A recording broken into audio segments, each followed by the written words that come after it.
Good morning, good evening, good afternoon, depending on where and when you're listening to this. This is Coffee with Kevin. And yes, I am Kevin, and this is my coffee. Mm-mm-mm. Again, another wonderful, beautiful cup of coffee. I think we're drinking Snickerdoodle today. Isn't that wonderful? Isn't that wild? I love it. I love it. I love it. I love it. I'm Kevin Martin, a mindset coach. I'm here to give you any tips, any guidance, or just some inspiration for the week. You can see this is my coffee cup that up in there. There we go. Up in the upper right corner, you'll see a caricature of me with the coffee cup, and the coffee cup's gotten a little faded over the years. We've been doing this for 4 years now. Mm, Yum, yum, but the coffee's still really good. So I hope you're sharing a cup of coffee with me, or a cup of tea, or any hot or cold drink that you prefer to have with me this morning. And maybe even you've got a little something in a drink, and it doesn't matter what it is. Just as long as you're enjoying it, like I am enjoying my drink. I'm just putting on my bracelet. This is a gift from my wife, and it has some kukui beads from Hawaii, I believe. And you know, I just love to be here with you. Hmm. Wow, this day in history. There's not too many birthdays. I looked at like over a dozen birthdays today, and I didn't recognize a single name. And there weren't that many in this century or the last century. So I don't have any birthdays for you today. And as far as events in history, kind of a sad event. At the time, it wasn't, but it was the day we started the war in uh, in Iraq. You know, after 9/11, a couple years after 9/11. Also, today, maybe a more chipper event. In 1957, Elvis Presley puts his down payment on Graceland. And now today, Graceland is synonymous with Elvis Presley. I don't know that he could have even imagined that back then. It's amazing how some of the things we do in life, we have no idea how it's going to turn out, what's going to happen with it. We have no idea the significance it's going to have. I'm sorry, I'm going to actually go a little bit more this way. Keep on getting something that's showing up over my head. It's an American flag and in a box from my father's funeral. Okay, let's get back to this. You might notice, and I'm hoping you do notice, that there's something different in back of me. There's something different in back of me, and some of you aren't old enough to actually recognize these at all as to what they are. Maybe you can figure it out with a handset. Um, that it's a phone. These are phones. These were pay phones from a long period a while ago. And as I'm looking at it, I don't think these are the rotary. They call them rotary phones. I think you actually press buttons on these puppies to get the numbers. So they were maybe not as old as I was thinking they were. But today we're talking a bit about communications. Matter of fact, today we are talking about, our quote is about communications. Single's biggest problem in communications is the illusion that it has taken place. And I love this when I read it. And it is true. And it is true. Oftentimes we're communicating, we're talking with somebody, and we're putting our point across, but we don't care to actually check to see, yeah, did it really get out? Did it really get out? Did they really understand? I found that, communications is, it's been said communications is the biggest problem with marriages, with relationships. And I truly believe it is. But I believe communications is the biggest problem that we all have. in our lives, be it our personal lives, our relationships, or our business lives, our job lives, our careers. I think communications gets in the way of there, and this says it all. It's the biggest problem in communications is the illusion that it has been taking place, that it has taken place. The illusion, meaning that we think we've communicated. Oh, look at that. Good morning. Good morning, Brenda. I'm very faded. I'm not sure what you meant by very faded. Oh, maybe I'm a little washed out. I've got the light on and I've got the light coming through here. So maybe I'm just a tiny washed out.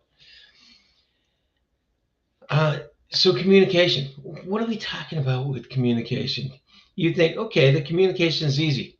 I talk, I listen. I talk, I listen. And it sounds like it's as easy as that. First of all, let's look at the talking side because the talking side is the biggest problem in communications. It's the illusion that we think that has taken place just because we talked, we've communicated. It's not true.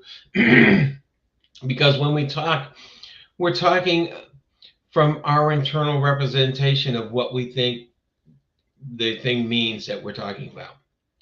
Okay, our internal representation could be completely different from anyone else's, especially if you've known that person, and you take it for granted they know what I'm talking about. Depending, your internal representation is how you're thinking about it, how you think whatever it is means, and then you spill it out in the words you have for it and the description you have for it. Now, the other person has an internal representation and they create it from whatever they're taking in. They create it from whatever they're taking in. And if your words trigger something in them and all of a sudden they're thinking about something completely different, you're not getting your communication done. Just because you talk, you think it's done. One of the precepts, one of the presuppositions in neurolinguistic programming, there's a whole set of them, and we think of them as precepts or principles. One of them says,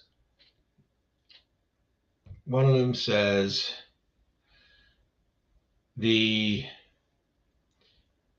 feedback you get is how you communicate it. It's not the exact words, but basically what you're doing is looking for feedback from your communication, and that tells you whether it worked or not. Now, all we do is think, okay, all I have to do is say it. And if they don't know it, don't understand it, they'll tell us, well, that's not always the case, is it? That's not always the case. But you can tell by looking at them, not just listening, but looking at them. All right. So you pay attention. This active listening that people always talk about, that's great, but it's always towards the words. And the words is only 7% of the communication. Only 7%. Can you believe that? The biggest part of communication is the physiology. If you're standing in front of somebody, and when we're talking about relationships, we usually are. If you're standing in front of somebody, their physiology tells a much bigger story than their words. And their tonality tells almost as big a story as their physiology than their words. Of course, their tonality comes out on how they're saying things. So active listening is really not just listening to the words, but their watching how they're expressing back or how they're taking in the information. If I say something and I'm watching them and they go, and they're quiet, I know that I struck something. I know there's something I said, and maybe that wasn't the reaction I was looking for. And if I'm not looking at them and they're quiet, I don't know that happened. How am I supposed to know? And of course, if I'm not really paying attention to the tonality when they speak back to me, sometimes you can't miss it. Sometimes you can't miss it. If you remember growing up, with our parents speaking to us, our mother speaking to us, it almost all the time the tonality said more than the words said. You knew something was wrong when it got loud, when it got fast or extra slow.